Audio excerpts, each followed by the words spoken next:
শেখ হাসিনা যদি মারা যায় ঘরে ঘরে হতাশা হয়ে যাবে। অথচ আমি বিএনপি করি, আওয়ামী লীগ করি না। যেটা সত্য সেটাই বলতে হবে। জি জি। আসসালামু আলাইকুম। তো যেহেতু আপনি বাংলাদেশের একজন সচেতন নাগরিক এবং একজন সাহসী মানুষ, সেই ক্ষেত্রে এই বিষয়টি আপনার কাছ থেকে জানতে চাচ্ছি যে এখনও একটি বিষয় মাঝে মাঝে উঁকি মারে। বিষয়টি হলো বাংলাদেশের সাবেক প্রধানমন্ত্রী শেখ হাসিনা বাংলার জমিন ছেড়ে ভারতের জমিনে অবস্থান করতেছেন।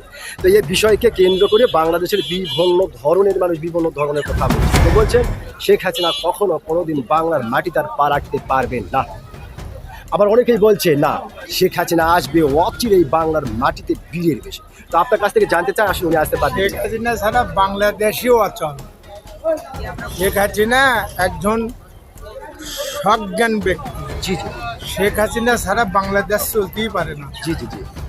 আর শেখ হাসিনা এমন একটা ব্রেনি মেয়ে, আর এমন একটা ব্রেনি বাবার মেয়ে, বাংলাতে আর জোর নেবে না। শেখ হাসিনা যদি মারা যায় ঘরে ঘরে হতাশা হয়ে যাবে। অথচ আমি বিএনপি করি, আওয়ামী লীগ করি না।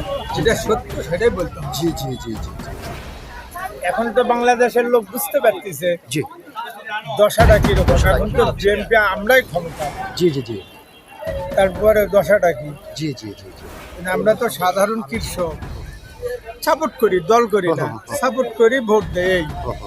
কিন্তু তারপরেও যেটা সত্য সেটাই বলতে হবে। সত্য তো গোপন থাকা যায় না, আর আমি মিথ্যা কথা বলতেও পারি। ধন্যবাদ আপনাকে। সত্যি আপনি যে একজন সাহসী মানুষ, আপনি কিন্তু আপনার সাহসিকতার পরিচয় দিয়েছেন। আমি আশা করব আপনার এই গুরুত্বপূর্ণ কথাটি ও সাহসী কথাটি বাংলাদেশের সকল সচেতন নাগরিকদের হৃদয়ে জায়গা করে নেবে। অসংখ্য ধন্যবাদ আপনাকে।